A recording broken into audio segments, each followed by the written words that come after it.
If you want to get your desired band in IELTS reading, this video is for you. आज हम test करने जा रहे हैं IELTS की book 16 test 1 passage 1 Why we need to protect polar bear, कि हमें polar bear को प्रोटेक्ट करने की ज़रूरत क्यों है। अगर आपको रीडिंग में कन्फ्यूजन है तो ये वीडियो आपके लिए, वीडियो को पूरा देखिएगा ताकि आपको सही से समझ आए, और मैं आपके साथ थोड़ी इस हवाले से टेक्निक्स भी शेयर करूँगा। तो देखते हैं, सबसे पहले हमारे पास क्वेश्चंस हैं जी ट्रू फॉल्स नॉट गिवन इस पैसेज के अंदर, और दूसरे हमारे पास क्वेश्चन है कंप्लीट द टेबल बिलो। ठीक है, इस टाइप के हमारे पास क्वेश्चन है। तो हम जो है सबसे पहले इन क्वेश्चंस को करने जा रहे हैं और उसके बाद हम आते हैं ट्रू फॉल्स नॉट गिवन पे। तो आप एग्जाम्स के अंदर भी ऐसे कीजिएगा, आपने देखना है सबसे पहले जो क्वेश्चंस आपको इजी लगते हैं, जहाँ पे आपको लगता है कि आपका ज़्यादा ग्रिप है, उन क्वेश्चंस को पहले कर लें, और जो मुश्किल लगते हैं उनको बाद में कर लें। उसकी वजह यह है कि आप तब तक कुछ ना कुछ रीड कर लेंगे, आपकी अंडरस्टैंडिंग बेहतर हो जाएगी, आप पैसेज के साथ ज़्यादा फेमिलियर हो जाएंगे। तो आपने क्या करना है, जो क्वेश्चन इजी लगेगा उसको पहले कर लें और जो थोड़ा डिफ़िकल्ट होगा उसको बाद में। अब हम इसको जो है यहाँ पे देखते हैं, reasons why polar bear should be protected, कि इन्हें क्यों प्रोटेक्ट किया जाना चाहिए। People think of bears as unintelligent and dash. लोग बेयर के बारे में सोचते हैं, ये क्या है जी, एज अनइंटेलिजेंट। अनइंटेलिजेंट है, अनइंटेलिजेंट मीन्स स्टूपिड है, नॉट इंटेलिजेंट, एंड डैश और क्या है, एक तो अनइंटेलिजेंट है और दूसरा क्या है। देखें यहाँ पे हमारे पास अनइंटेलिजेंट जो वर्ड है ये क्या है, हमारे पास बेसिकली एडजेक्टिव है। तो आगे भी एडजेक्टिव आने के चांसेस हैं, जिस तरह आप कहते हैं she is not only intelligent but also beautiful, वो ना सिर्फ ज़हीन है बल्कि खूबसूरत भी है। तो यहाँ पे देखो ज़हीन भी एडजेक्टिव है और ब्यूटीफुल भी एडजेक्टिव है, तो यहाँ पे अनइंटेलिजेंट भी एडजेक्टिव है हमारे पास, और आगे जो आएगा उसके भी एडजेक्टिव के चांसेस हैं। लोग सोचते हैं ये जो पोलर बेयर है ये अनइंटेलिजेंट है और क्या है, दूसरा क्या, वो हम ढूंढते हैं। तो अगर हम खुद से गेस करें अनइंटेलिजेंट है और क्या हो सकता है, कुछ ना कुछ खुद से तुक्का लगाएं जी, पागल हो सकता है, गुस्से वाला हो सकता है, इस तरह का कुछ ना कुछ आपने गेस करना है और फिर जाके आपने इसको पैसेज से ढूंढना है। अच्छा, तो हम इसको देखते हैं। ये 5वें पैराग्राफ में, हम ज़ाहिर सारा नहीं पढ़ते, उस तरह आपका टाइम वेस्ट होगा। ये जो हमसे इन्फॉर्मेशन मांगी गई है हम उसको ढूंढेंगे, ठीक है, तो हमें वो इजीली मिल जाए। तो हम यहाँ से रीड करते हैं दी ऑन द अदर हैंड, दूसरी तरफ, ये पैराग्राफ 5 और लाइन नंबर 4 यहाँ से, on the other hand, bears on the other hand seem to be perceived as stupid। अच्छा, वहाँ पे क्या था, unintelligent, यहाँ पे वर्ड है stupid, and in many cases, और कई केसेस में violent, और क्या है जी, violent है। तो ये जो वर्ड है ये यहाँ पे आएगा, एक तो क्या है जी वो unintelligent है और दूसरा क्या है, violent है। तो अब आपने वहाँ पे जाके देखना है कि वहाँ पे वर्ड लिमिट कितनी है, तो word limit not more than 1 word, एक वर्ड से आप ज़्यादा नहीं लिख सकते। तो वायलेंट हमने चेक करना है जी, एक ही वर्ड है। अब देखिए यहाँ पे इन्फॉर्मेशन, चूज़ 1 वर्ड ओनली, ठीक है, सिर्फ एक वर्ड, तो वायलेंट एक ही वर्ड है, तो यहाँ पे क्या आ जाएगा, तो हम लिख देते हैं VIOLENT। तो क्या है जी, अनइंटेलिजेंट और दूसरा वायलेंट है। अच्छा गाइस, नेक्स्ट ब्लैंक है हमारे पास, इन थेनोजी जू, इस जू के अंदर a bear has been seen, bear को देखा गया है, using a branch as uh, देखा गया है क्या यूज़ करते हुए, यूजिंग अ ब्रांच, ब्रांच को यूज़ करते हुए, ब्रांच किसको कहते हैं, शाख को कहते हैं, एज अ क्या, व्हाट। अब ये वाली इन्फॉर्मेशन देखनी है हमने कि इस जू के अंदर इस बेयर को ब्रांच को यूज़ करते हुए देखा गया। तो ये इन्फॉर्मेशन देखते हैं हमें कहाँ पे मिलती है। हम देखते हैं जी, ये देखें ज़ू की बात आ गई, यहाँ से देखें ज़ू की बात आ गई जो हम देखना चाह रहे थे। तो हैज़ बिन ऑब्जर्व्ड, वहाँ पे था हैज़ बिन सीन, यहाँ पे है हैज़ बिन ऑब्जर्व्ड। तो आइल्स में सारी की सारी पैराफ्रेजिंग होगी। Making use of a tool, अब वहाँ पे देखें एक चीज़ और, यहाँ पे है एज आ, यानी कि आ हमारे पास क्या है, आ, इसके बाद कोई काउंटेबल चीज़ आ सकती है, ठीक है। तो ये चीज़ भी आपने ध्यान में रखनी होती है, जहाँ पे आ है, एन है, सारा प्रपोजिशन, ये भी बहुत इंपॉर्टेंट रोल प्ले करते हैं आपको चीज़ ढूंढने में। तो यहाँ पे भी देखें making a use of a tool, तो वो वर्ड हमारे पास क्या है, टूल है, इट इज़ काउंटेबल, तो यहाँ पे क्या आएगा, टूल आएगा। Using a branch as a tool, बतौरे हथियार, तो ये वर्ड हमारे पास आ गया। तो नेक्स्ट ब्लैंक है हमारे पास 10, तो देखते हैं जी, this allowed him to knock down some, ये चीज़ इसे अलाउ करती है to knock down some.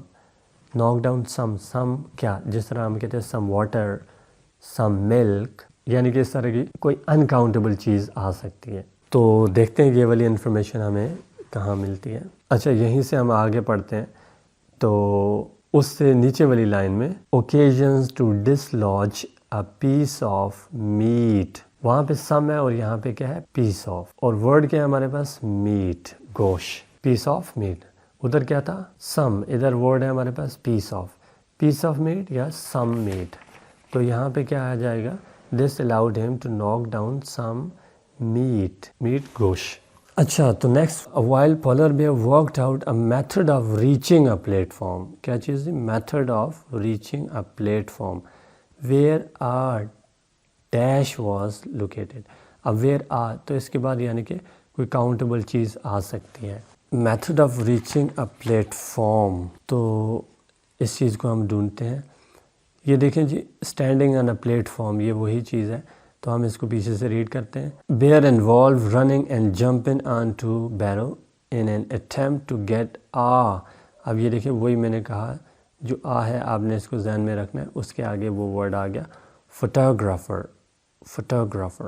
Standing on a platform, कहाँ पे वो खड़ा था, प्लेटफॉर्म में, 4 मीटर्स हाई, तो क्या वर्ड है, फोटोग्राफर। तो यहाँ पे आ जाएगा फोटोग्राफर। अच्छा, तो नेक्स्ट हम देखते हैं जी, 12 है हमारे पास, और ये हमें क्या कहता है, polar bear have displayed behaviour such as conscious manipulation of objects and activities similar to uh. कैसी एक्टिविटी, सिमिलर टू आ, एक एक्टिविटी, एक सरगर्मी जो कि सिमिलर है टू आ। अब इसके बाद आ के बाद फिर कोई एक चीज़ आ सकती है काउंटेबल, तो ये आ से आपको ढूंढने में आसानी हो जाएगी। सिमिलर टू, वो एक्टिविटी कैसी है, किसके जैसी है, तो हम इसको पीछे देखते हैं।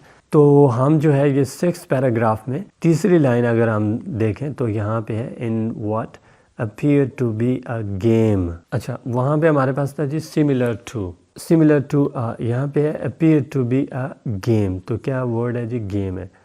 वो एक्टिविटी किसके जैसे मालूम होती है, किसके जैसी है, गेम के जैसी है, तो यहाँ पे हमारे पास वर्ड आ गया गेम। अच्छा, नेक्स्ट ब्लैंक है हमारे पास 13, they may make movements suggesting dash if disappointed when hunting, they feel disappointed when they miss their hunt. जब अपना शिकार जो है मिस कर देते हैं तो डिसअपॉइंटेड हो जाते हैं। तो देखते हैं यहाँ पे हमारे पास क्या आएगा, दे मे मेक मूवमेंट्स सजेस्टिंग, कैसे मूवमेंट्स बनाते हैं, इफ़ डिसअपॉइंटेड व्हेन हंटिंग, तो जब हंट करते हुए वो डिसअपॉइंट हो जाते हैं। अच्छा, तो हम हमारे पास ये 7 पैराग्राफ में, यहाँ से हम अगर देखें, many bears have been seen to hit out at ice, बहुत से बियर्स देखे गए हैं इसको हिट कर रहे होते हैं आइस एंड स्नो, आइस और स्नो को, सीमिंगली आउट ऑफ फ्रस्ट्रेशन। तो क्या वर्ड है, out of frustration, when they have just missed out on a kill, जब उनसे किल मिस हो जाता है,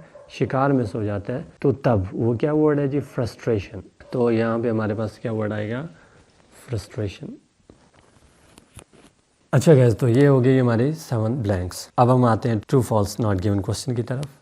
अच्छा, तो नेक्स्ट क्वेश्चन है हमारे पास ट्रू फॉल्स नॉट गिवन। ये तो पहले का था लेकिन हमने इससे पहले नहीं किया, अभी कर रहे हैं। तो true false not given question जो होते हैं ये भी ऑर्डर में होते हैं। ये चीज़ क्वेश्चन में आपको वहाँ पे मिल जाएगी। तो आंसर कैसे ट्रू होगा, if the statement agrees with the information के साथ स्टेटमेंट एग्री करती हुई। फॉल्स कैसे होगा, if the statement contradicts the information, अगर इन्फॉर्मेशन जो है वो स्टेटमेंट के साथ कॉन्ट्राडिक्ट करती हुई, इसका मतलब ये हुआ कि अपोजिट इन्फॉर्मेशन हुई। और नॉट गिवन कब होगा, if there is no information on this, अगर इस पर कोई इन्फॉर्मेशन ना हुई तो वो क्या होगा, नॉट गिवन होगा।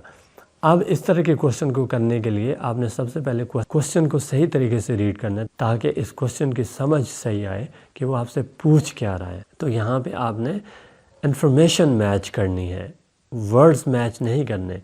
वर्ड्स ऑलमोस्ट सेम होंगे लेकिन इन्फॉर्मेशन सेम होनी चाहिए। दूसरी बात, इस टाइप के क्वेश्चन करते हुए आपने, मिसाल के तौर पर हम पहला क्वेश्चन कर रहे हैं ये वाला, तो अगले क्वेश्चन पे भी आपने नज़र रखनी है। वो इसलिए कभी कभी ऐसा होता है कि ये फॉर एग्जांपल पहला क्वेश्चन नॉट गिवन है, तो हम इसको सारा पैसेज पढ़ते रहते हैं, हमें उसका आंसर नहीं मिलता। उसकी वजह ये होती है कि वो वहाँ पे होता ही नहीं है, वो नॉट गिवन होता है।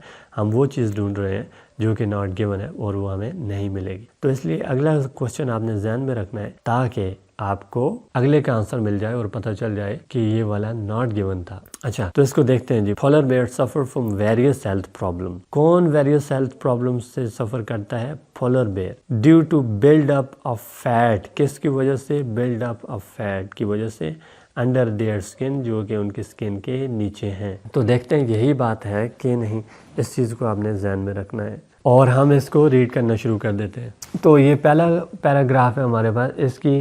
अच्छा, ये सबसे पहले ये जो इन्फॉर्मेशन है, क्या information? Polar bear suffer from various health problem due to the buildup of fat under their skin. इस इन्फॉर्मेशन को ढूंढना है कि ये इन्फॉर्मेशन कहाँ पे है। उसके बाद उसके ऊपर गौर करना है कि ये ट्रू है, ये फॉल्स है या नॉट गिवन है।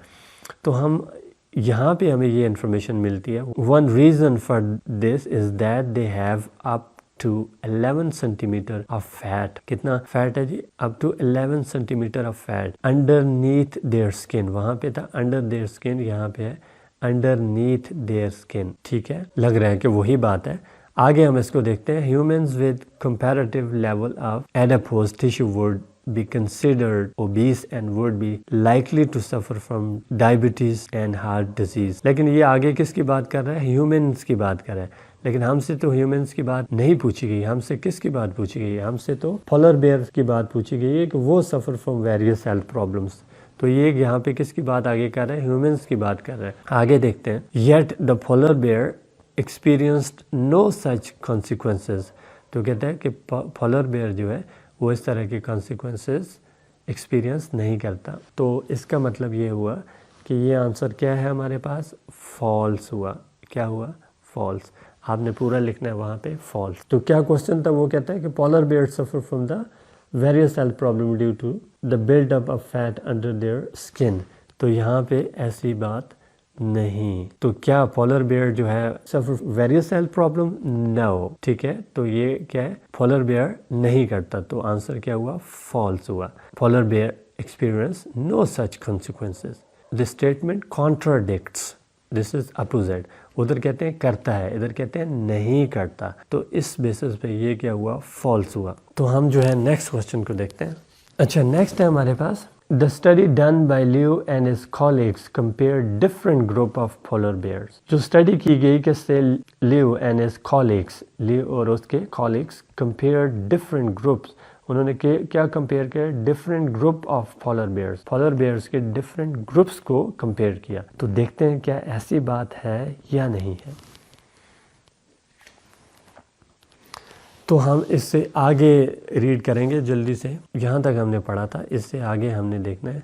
अच्छा, यहीं से ये बात कर रहा है नेक्स्ट कि they compare the genetic structure of polar bears. इन्होंने क्या कंपेयर किया जी? इन्होंने कंपेयर किया है genetic structure of polar bear. वहां पे हमसे क्या पूछ रहा है कि they compared different groups of polar bear. तो यहाँ पे डिफरेंट ग्रुप्स को तो कंपेयर नहीं किया, ये तो कहता है they compared the genetic structure of polar bear with that of their closest relative from a warmer climate, the brown bears। तो किस चीज़ को इन्होंने कंपेयर किया था? जेनेटिक स्ट्रक्चर को। तो पोलर बेयर के ग्रुप्स को नहीं किया। तो क्या ग्रुप्स को किया? अगर किया होता तो ट्रू होता, नहीं किया तो ये इंफॉर्मेशन उसकी अपोजिट है। So that is false. तो ये हमारे पास क्या हुआ? ये वाला आंसर भी फॉल्स हुआ। तो नेक्स्ट क्वेश्चन पे हम जाते हैं। नेक्स्ट क्वेश्चन है हमारे पास। Leo and colleagues were the first researchers. ये कौन से रिसर्चर्स थे? First researchers. तो देखते हैं क्या फर्स्ट रिसर्चर्स थे या नहीं थे। To compare polar bears and brown bears genetically. तो लियो और उसके जो कॉलीग्स थे ये फर्स्ट रिसर्चर्स थे जिन्होंने ये कंपेयर किया पोलर बेयर और ब्राउन बेयर जेनेटिकली। तो देखते हैं इन्होंने किया या नहीं किया। ये फर्स्ट रिसर्चर थे या नहीं थे। तो very important word that is first researcher. तो यहाँ से हम आगे देखते हैं इसी आंसर से आगे। अच्छा, तो इस तरह की कोई इन्फॉर्मेशन नहीं मिल रही, बस जस्ट ये थोड़ी सी इन्फॉर्मेशन शुरू में है। वो ये था कि 2014 study by Shiping Liu and colleagues shed light on this mystery. उन्होंने इस मिस्ट्री पे नज़र डाली। तो यहाँ पे तो कहीं पे भी नहीं बताया हुआ कि वो फर्स्ट थे या नहीं थे। तो इसलिए ये वाली इन्फॉर्मेशन है ही नहीं। तो ये इसका आंसर क्या होगा हमारे पास? Not given. ठीक है, आपने पूरा लिखना है वहाँ पे, नॉट गिवन, शॉर्ट नहीं लिखना। तो देखते हैं जी हम नेक्स्ट है हमारे पास नंबर 4। तो 4 पे क्या है हमारे पास, polar bear are able to control, ये जो पोलर बेयर हैं ये कंट्रोल करने के काबिल हैं, there level of bad cholesterol by genetic means. किसको कंट्रोल करने के काबिल हैं, bad cholesterol by genetic means. तो देखते हैं ये इसको कंट्रोल करने के काबिल हैं या नहीं है। तो हम उससे आगे देखते हैं। अच्छा, यहाँ पे देखें, Leo and his colleagues found the polar bear had gene, तो ये तो बात यहाँ से ठीक हो गई, known as APOB which reduces level of low density, जो कि कम करती है level of low density lipoprotein LDLS, a form of bad cholesterol, जो कि किसकी फॉर्म है, बैड कोलेस्ट्रॉल की। तो ये क्या कहता है, which reduces the level of low density. तो इसका मतलब ये हुआ कि ये वाली इंफॉर्मेशन यहाँ पे है, वो हमसे क्या करता है कि पोलर बेयर जो है वो इस काबिल है to control their level of bad cholesterol by genetic means. तो ये यहाँ पे वही बात है कि Leo and his colleagues found the polar bear had gene known as APOB which reduces level of low density lipoprotein LDLS, a form of bad cholesterol. तो इसका मतलब हुआ ये आंसर जो है वो क्या है, ट्रू। तो नेक्स्ट पे हम चलते हैं जी।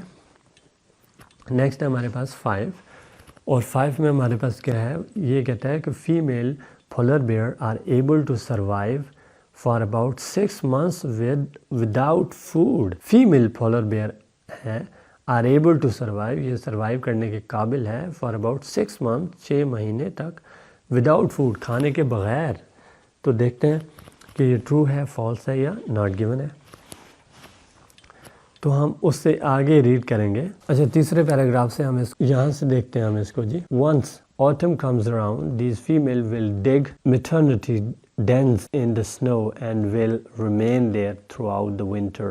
तो ये क्या चीज़ डिग करती हैं, खोदती हैं, डेंस यानी कि जहाँ वो अपना घर जहाँ पे वो रहती हैं, इन द स्नो में, and will remain there throughout the winter, पूरा विंटर वो वहीं पे रहती हैं, both before and after the birth of their cubs, अपने बच्चे की बर्थ से पहले और बाद।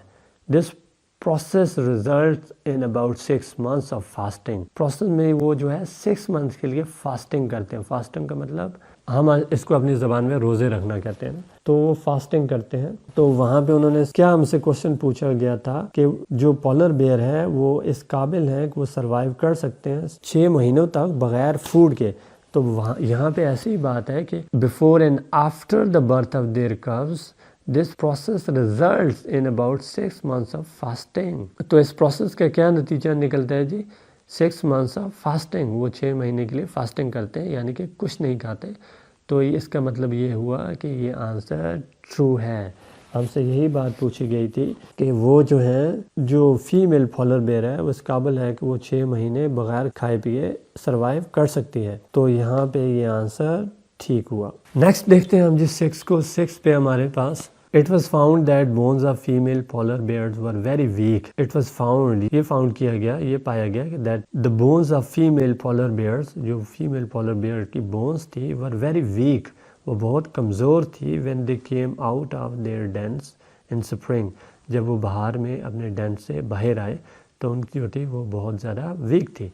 तो देखते हैं क्या उनकी बोन्स वीक थी या नहीं थी, या इस तरह की इन्फॉर्मेशन है ही नहीं। अच्छा, तो यहाँ से हम इसको आगे रीड करते हैं। Where the female bears have to keep themself and their cubs alive, depleting their own calcium and calories reserves. Despite this, इस चीज़ के बावजूद, their bones remain strong and dense, उनकी बोन्स कैसे रही, स्ट्रॉन्ग रही। वो वहाँ पे कहता है कि वीक रही, यहाँ पे कहता है स्ट्रॉन्ग रही। तो वीक का अपोजिट स्ट्रॉन्ग ही होता है। तो इसका मतलब ये आंसर क्या हुआ, फॉल्स हुआ। और लास्ट है हमारे पास, लास्ट क्वेश्चन है इस पैसेज का। The polar bear mechanism for increasing bone density could also be used by people one day.